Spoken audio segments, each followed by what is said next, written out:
Welcome to the Good Place Marionville podcast, dedicated to highlighting the good right here in Marionville, Missouri. Have you ever had an experience where you meet someone out of context and can't believe that you were put together? Well, last year, Jim and I experienced just that. We attend a monthly breakfast at the Bass Pro Conference Center called Faith Business Series, sponsored by Regent Bank. And every time we go to this breakfast, we meet new people at the table where we're seated. And during the introduction on one of those mornings, we mentioned that we lived in Marionville. And someone else sitting at the table said, "You need to meet my friend here. She is from Marionville." But we quickly discovered that in July of 2022, we had purchased and renovated the very same building that her parents, Larry and Carol Bangle, operated Bangles until 1976. So at that point, it was sold to the Barry Lawrence County Library. What a small world we discovered that was. So, Beth Hughs, I am so thrilled to finally make this connection, get you to Marionville, do a little tour, bring some of your family along. I just want to thank you all so much for being here. So in studio right now, we have Beth Hughs, her mom, Carol Bangle, and cousin Mike Wiles of the Wiles Orchard. So I have learned a lot of history. And in the little time that we've had together today so far, as we've toured around, this family here has a deep history in town. And I'm really excited to get to learn even more during today's show. So everybody, welcome to the Good Place Marionville podcast. Thank you. Thank you. Thank you. So Beth, let's start with you. Why don't you tell us a little bit about yourself and then introduce the other two here that you have with you. So cover some of the things about your family and your time here in Marionville. Okay. Great times in Marionville. Went to Marionville 13 years, counting kindergarten. Lived right across the street from the school, but yet called in late lots and learned to sign my mother's signature very well in order to get away with that. But a lot of fun childhood memories here. I haven't actually lived in Marionville since I graduated high school, but I'll never forget all the fun that we used to have. Cousin Mike over here and I, growing up, going out to their orchard, just so many fun stories and memories of that. And all through school, so many fun friends made that I still keep in contact with to this day. Mm-hmm. So one of the things that you talked about in your childhood is, the family history of stores and things downtown here. So why don't you talk about that? And then let's make sure you introduce your mom and your cousin more deeply. Okay. Well, probably from the time I was from the time I was 5 years old, I considered myself an employee of Darby's Dry Goods, where we would hide in the back and look through the curtain and try to catch robbers, criminals, and people trying to shoplift. And we never really caught anybody, but they kept us busy doing that a lot. So again, we helped Mimi and Papa and made so many wonderful relationships with the people who came in and shopped in their store. And then later, when I was probably early high school, my mom and dad opened Bangle's Sundry right next door to Mimi and Papa's, and they made a hole in the wall so we could go back and forth. And Mom, who worked different places until she was 79, maybe. Wow. Anyway, she and Dad had that. So they had Bangle Sundry. And of course, then Bob and Sarah Wiles had Wiles Orchard. Did I say Larry? Everybody in town probably that is our age and older remembers probably Larry, Bangle, and Carol. So. Well, welcome to the show, Carol. I'm so glad you're here. So we took a little tour ahead of time and showed you around what the buildings look like now. And I learned a lot of little secrets, like the fact that you cut the hole in the wall so that you could go back and forth in between the buildings, right? Right. So tell us about owning Bangles. What do you remember why you guys decided to start an additional business? Well, Larry was an illustrator, and he was between jobs, and the building opened up, and so Mom actually suggested, why don't we open a sundry store? And Larry, you run it, and so that's exactly what we did, and we bought the store, and it became a sundry store. Wow. It was always a drugstore. Okay. But of course we couldn't do prescriptions, but Yes. we had everything else except the medicine. Okay, so we don't have sundry stores today by that name. Tell us what you guys sold and what it looked like in there. We sold everything a drugstore sells, like over the counter things. Mm-hmm. And candy, lots of candy for the kids. And was it 10 cents, 5 cents, 1 cent? Do you remember? Just the other day I came across Larry was a hoarder, probably Organized. but I came across what said the last penny piece of bubble gum in Marionville, Missouri. Oh, that's awesome. It's still in a drawer at home. The bubble gum is still in it? Yeah. Jeez. That is fabulous. That is an artifact right there, right? Nice. Because we know that I always go back to the book that Doris Rapp and friends put together about Marionville and refer to it. And it said that you sold Bangles in 1976. So that piece of bubble gum is 50 years old next year. So that's amazing. So the building we're sitting in right now, we call it Central Place. And that was where you had the Bangle store. Yes. And so do you remember? So it was a pharmacy before that, right? Did you have the soda fountain in here? No, we did not. Okay. Roy Sullins, when he had the drugstore, half of it was an ice cream shop and half of it was a pharmacy. Sure. While people were waiting for their medicine, you could feed them. So that makes a lot of sense. So what was your favorite part about running the store? Well, actually, because I didn't work as much in the sundry portion as in Darby's, helping Mom and Dad. Mm-hmm. Larry, I was just available to go between the two. So I remember much more about Darby's than I do the actual Sunday store. Well, let's talk about Darby's then. So Darby's was next door, and where we are now rehabbing that building, it was Trail of Tears most recently, and it's been a lot of things over the years, as we've discovered a lot of the buildings have here. So you grew up really inside of Darby's, right? Yes. Mom and Dad bought the store, and from some people named White. Okay. I don't remember their first names. They were older, and it became available, and they decided they had no experience in a clothing store, but they decided that was the thing they wanted to do. What year was that? Oh, probably early 60s. Early 60s. And you kind of walked us around and you said, so there was sewing materials and notions and jeans and shoes and underwear and socks and all of those kinds of things. All kinds of sewing notions, thread, needles, just everything. Right. Wow. And I'm imagining it was pretty busy. It was very busy. Especially when the shoe factory was going, that's everybody spent their lunchtime at Darby's. Okay.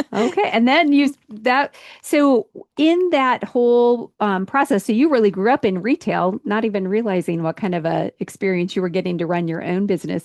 I love the fact that you said that you cut the hole in the wall so that it was more convenient to go between the two.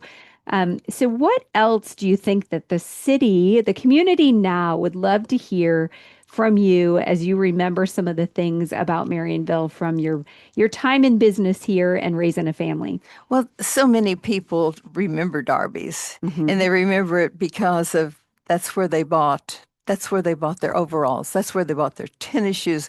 And that's just, as I mentioned to your husband earlier, everybody remembers the squeak of the front door. Yes, which we're trying to figure out a way to preserve because none of that was up to code because of having the swing going the right way, and you can't have a screen door anymore and all of that. But we have preserved those doors to use inside of the building. So they will be used and utilized and remembered. We won't hear this. I had a lot of people say the slam of the screen door too, that coming in and hearing it behind you. So that's so awesome. I have a couple things. Yeah. Okay. So first of all, anybody who knew Florence and Bill Darby, I mean, they were just kind people. Well, my grandfather, I think I told you earlier, he had a big drawer and had all these cards in it, and they were all people who owed him money, because people would come and they didn't have the money to buy the things that they needed at the time. So he would give them credit. And some of those cards had been in there. They'd probably changed colors. They'd been in there so long, but he just treated everybody with such respect. But I also remember we did free gift wrapping. And at Christmas, it was so much fun. So hectic. But there was something about Papa. Papa worked from the time he was 8 years old. Wow. Papa didn't get into wrapping gifts neatly. So we'd be over there he would like twist the ends and throw some tape on them. And, these ladies were like, okay, thank you. But we would always, and Mimi made her own bows, and we were awfully proud of that. But man, let Papa get a hold of those gifts. And people could tell under the tree if he was the one that wrapped the that's a Bill Darby if I've ever. That's awesome. Those are great stories. I love that you did the gift wrapping and you remember that. One of the things I've been collecting is some Christmas trees, because I love being able to decorate at Christmas downtown and get the lights in the windows and things like that. So, Mike, you have been sitting very quietly over there. That's all right. Mike kind of got roped into all of this, but we are grateful that you're here. And Mike, I would love to hear a little bit. Remind everybody about your family orchard and some of the history that went on there. Well, my dad had a gift for raising apples. They bought a property out south of town that had been an abandoned orchard. It was planted in 1921. He bought it him and his dad in 1937. First crop was in 1940, and he produced an apple crop every year but one from 1940 till his death in 2007. An amazing orchardist. People remember their apple cider that was best ever. Best I've ever had. And my wife and I tried to keep the orchard open for 1 year and failed miserably in a ball of flames. But that was his thing, and he did amazing. Back in the day when there was a lot of orchard around here, Stark Brothers had a nursery at one time, and just a lot going on in the orchard world. But I spent a lot of time in this building. I have to tell a quick story. When this was Sullen's drugstore, anybody knew my parents knew they were extremely active in Republican politics. And my mom was committee woman from South Buck Prairie from like 1954 till she died in 2007. And Roy Sullins was the drugstore owner, and he caught me when I was like 4, and he offered me a quarter to go tell my mom I was a Democrat in this building. And so you had a little bit of bad memories when you walked. No, I turned him down. It wasn't no amount of money going to get me. I'm not do enough. I'm not real political, but I knew that would be a bad idea. That's hilarious. Oh my goodness. So let's talk about that a little bit. Okay, so the apple orchard, as we know, Marionville had a lot of apple orchards back in the day.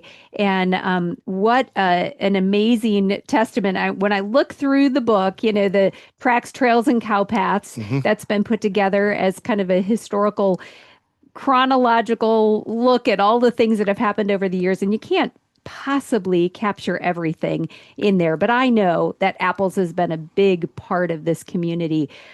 What did you guys have, like a store at your house, or what did you do? Okay, so you had people coming out and buying apples. My dad, we were out in the country on Coleman Road, and Dad, we were on Dad forever to put a sign up on Highway 60, and he would refuse. He said, if they want to find me, they'll find me.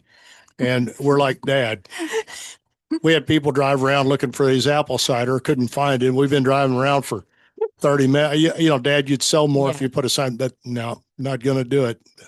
So that's great. But there was Bud had he was the largest orchardist in the state of Missouri at one time. Finest Carver, and Bob Herndon later on had a big orchard. Maples before Murphy, and there was Lindeman. Warden in between, and then Gary Lindeman and Ferd Lindeman, guys that had, decades and decades of apple experience. If you wanted to know what a disease was or what there's guys in Marionville were, above experts. Okay, you just listed like half of the last names I've heard of in town here. And so I just want to encourage all the listeners, if you are a family that's been part of the Apple, community here over the years, tag your family, share this podcast with them, and just let them know how much we appreciate the years that they dedicated to, it is an art and a craft. And we know that, a lot of things, being a farmer in general is tough because it grows your faith, right? You have to trust in the weather and the pest and all of that kind of stuff. So what is one of your favorite memories, Mike, when you think about apples and just your growing up years? I would have to say, and I'm sure this Carol would probably say this, and Beth too. I appreciate the work ethic it gave me. I appreciate the grounding. Once you've picked Bella Georgia peaches in the middle of August in 100-degree heat, everything else pretty easy after that. Mm-hmm. But I feel like Marionville is a great place to be from. Salt of the earth people. I wouldn't want to have grown up anywhere else in the world than right here. Did you graduate from school here, Mike? I got through in 1976. They're like, oh, okay. He's done. Let's get him out of here. Oh, that's awesome. I live in Ozark now. It took a long time for me to kind of break free of Marionville. And I don't want to sound negative there, but we wanted to live closer to Springfield, and my wife's not from here, but I'll always be a Marionvillan. Emphasis on the villain. That's awesome. So, Carol, what have we not touched on that you want to make sure that you talk about? Because this is an opportunity for people to hear some more of the past that they have, maybe heard about, but haven't thought about in a long time or walked down memory lane. Well, Mike and I both our family was a Turrentine family. Our grandma Darby was a Turrentine. Mm-hmm. And so that the ties to Marionville go way back. Wow. Our grandmother was a teacher at the Marionville College when it was here. Mm-hmm. And how she was able to do that, I don't know, because I think she probably was a student as well as a teacher at the same time. Wow. But I have her class ring. No way. I do. Something else about our family. We don't throw away nothing. We don't throw away nothing. We got the bubble gum, the 1 penny bubble gum. We've got class. You didn't even know what's in our attics. We've got it. That's right. That is awesome. Well, I am so grateful for just a little bit of a glimpse into the history that your family has experienced here in Marionville and sharing it with everybody. We have a lot of new people in Marionville, or people that maybe, just like we were talking earlier, we wish we'd have paid more attention, taken more pictures, asked more questions about stories. Mike has a few stories he's not even sure if they're real or not, things that he's remembered from downtown. And, it's just fun to talk about the past and then to look forward to the future and see what is in store for Marionville going forward. So I appreciate you all taking the time to come here on this very special weekend and get some time together and do some tours, share some stories. So thank you, Beth Hughs. Oh, thank you. Carol Bangle and Mike Wiles, all for being our guests on this podcast. Oh, and now we're on the way over to the cemetery, and Bill Darby would be so proud of us because he hung out there a lot working at the cemetery. In later years, starting a lot of fires over at the cemetery. Fires at the cemetery. That's another podcast. Story. Sorry, we got to go. Oh, that's great. And I think we could just go on with, all the things and the good memories. And we do appreciate actually the cemetery crew that's been over there taking such good care of it, getting it ready for Memorial Day weekend. This won't actually go out till after Memorial Day, but we know that there are a lot of people that we honor and cherish, especially this weekend. And thanks so much for their service and just their place in our lives. And I do want to also thank the Good Place Marionville Podcast would not be here without our sponsors. And Todd Wright of Alpha Realty and the Bank of Billings have done so much to sponsor this podcast. So I want to thank both of them for their support and for their passion for Marionville, and it's continuing. And I just want to remember, Bank of Billings is a member of FDIC and the Equal Housing Lender. Thank you so much for today's podcast. If you enjoy the podcast, remember to subscribe on the YouTube channel and click the bell to be notified when each episode releases. Thank you for joining us for the Good Place Marionville podcast. Keep your eye out for the good, and together we can celebrate Marionville.